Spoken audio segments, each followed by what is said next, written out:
Some head nods. Awesome. All right. So, hi everyone. I'm Jaclyn Robidoux with Maine Sea Grant, and I'm going to talk a little bit about our Aquaculture ME network and what we've been up to for the past few years. So, a bit about myself. I remember that was included in the slide task. I'm our seaweed extension specialist with Maine Sea Grant.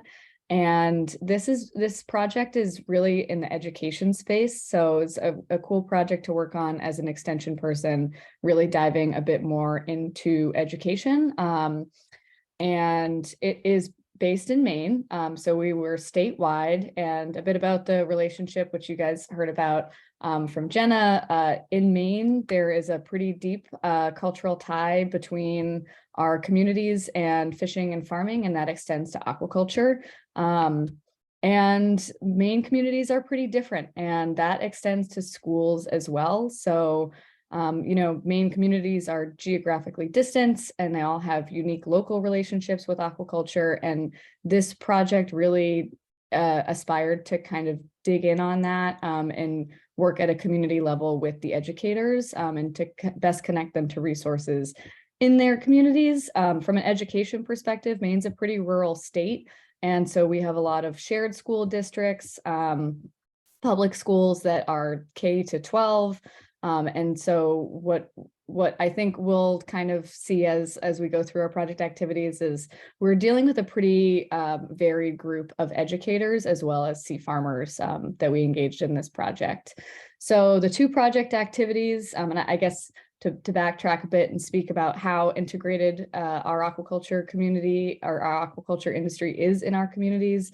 This is a picture of a kelp harvesting vessel that's also a mooring company. So really close ties there to the local communities. So the two project activities I wanted to highlight, we're building connections for educators. So we have a lot of K or pre-K to 12 teachers who are interested in doing aquaculture in their classrooms, but don't always have the necessary connections to meet their capacity. So in this case, how I got involved in this education stuff is we had a lot of classrooms that were trying to farm kelp in the classroom with small tanks, and having mixed success and wanting to know, are there classes that are doing this successfully? How could we do this better? My students seem really interested, but I can't seem to make it work.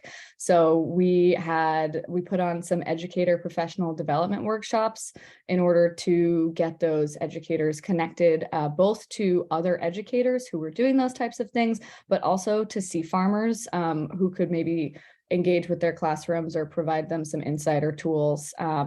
And then the second activity that we did, because building a network is great, but supporting a network is also important, was we had an undergraduate intern who worked to provide technical support to some of these educators in schools.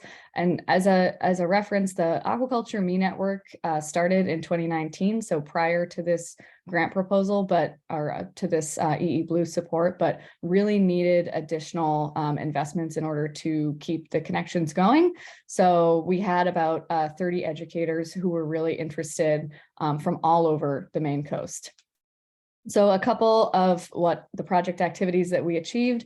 This is a photo from our 2022 professional development workshop for teachers. So you can actually see we have a scallop farmer there talking about his work. And then on that table, which is a little blocked in the background, there's some equipment that teachers were using or interested in using to do tanks in the classroom. So we had a day-long symposium. Teachers actually were compensated for their time for sub costs and received credit hours for attending this symposium. And then, or not for their sub costs in this one, but in former ones, because this one was in the summer. And then we also had our undergraduate student who worked to design accessible resources for the classroom. One of the things we consistently heard from teachers was we are trying to spore kelp, we are trying to do aquaculture in the classroom, but what we are using is not working, and our facilities people are really frustrated when we have seawater all over the place. So we really wanted to make sure that if we were going to be trying to provide tools to educators, that they were usable and robust, but also accessible, and you could buy the parts that you needed at pet stores or other online locations. So what the audiences that we reached with this were educators and administrators from over 20 public and private schools across the state, many of whom are captured in that picture there. I think one of the lessons that we learned is that engaging educators is a good step, but engaging administrators is also really important. For our first professional development day that was prior to this grant, had less administrators than this one. So it was really great to see some of the educators came with their school administrators, which really helps to build support at the school level. We also engaged sea farmers, researchers, and informal educators from 15 businesses, organizations, and universities. So trying to match the educators' capacity for, what is already a very busy time with connections in the local community that they could use. And I think that is one of the things that we found out was a challenge.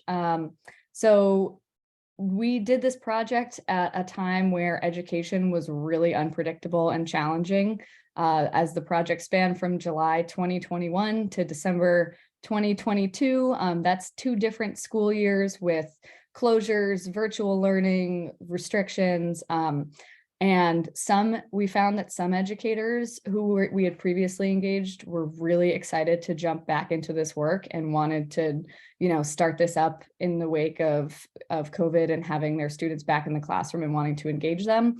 And then other educators were not as interested in doing these efforts anymore because of their capacity. So trying to balance that capacity was one of our biggest challenges, and trying to constantly readjust, do we go do a virtual symposium? Do we do it in the summer? How can we best support teachers?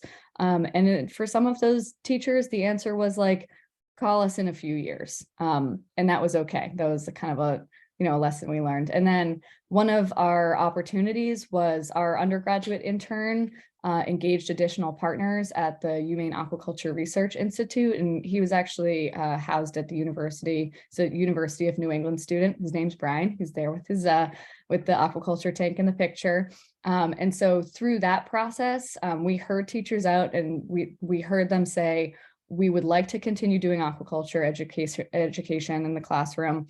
Some of us are interested in tanks that work, because primarily we're talking about local systems and cold water species, and regular tanks don't always work for that. So Brian worked with folks at the Aquaculture Research Institute to design a hands-on system. And so you can kind of see that in the picture there. We had to custom order an insulated tank, and he put together an SOP that's really geared toward an educator, not towards a research or nursery facility for seaweed. So something that would allow them to spend time prospectively focusing on the species, as opposed to focusing on running an aquarium system in their classroom.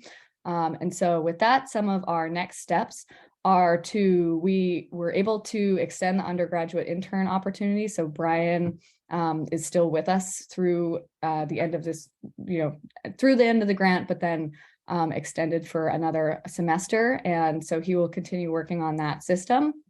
And then we also hope to engage some of the educators and students in field trips.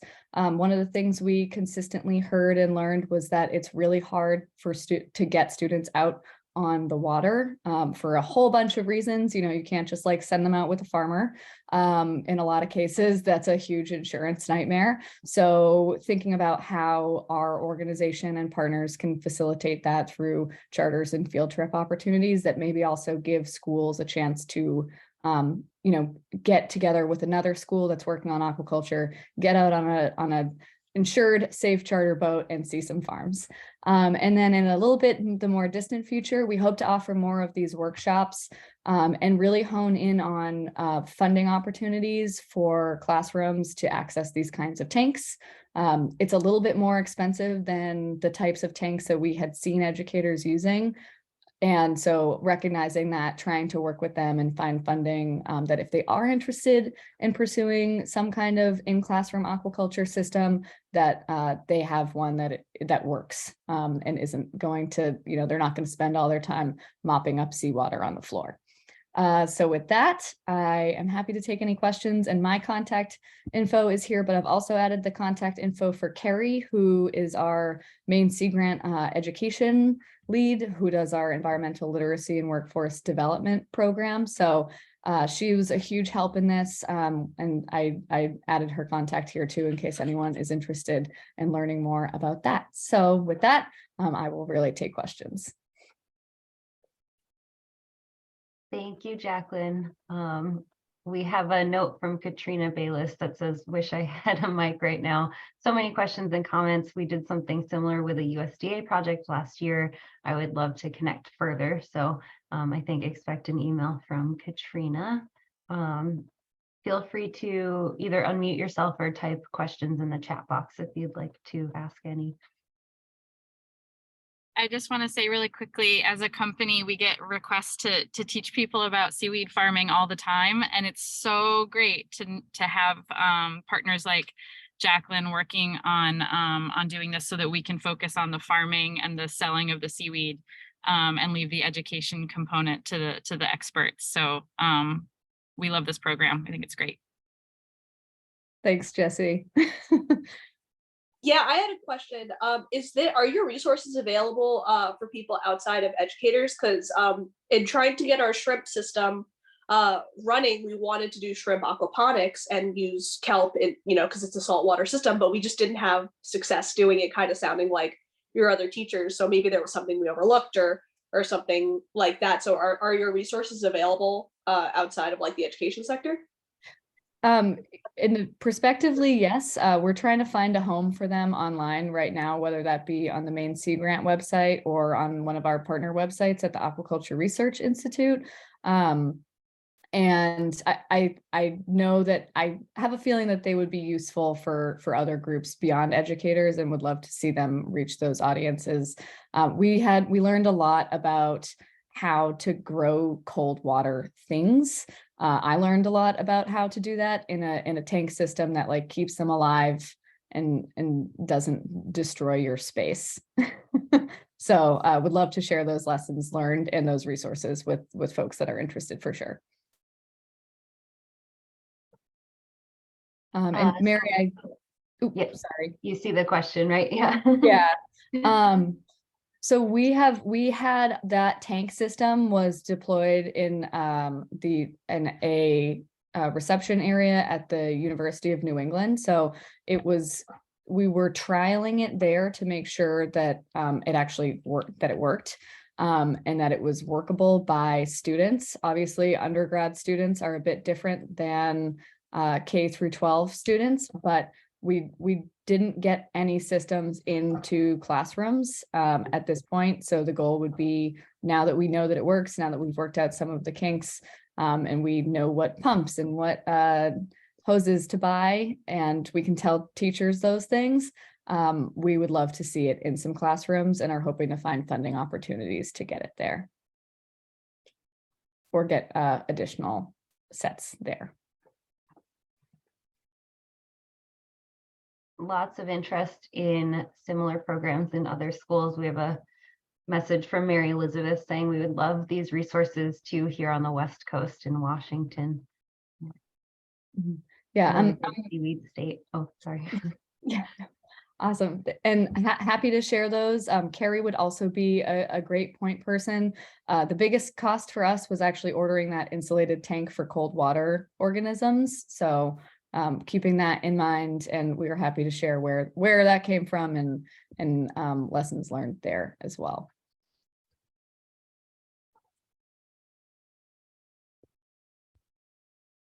I might stop sharing my screen now. Sounds good. Any other questions from folks in the audience?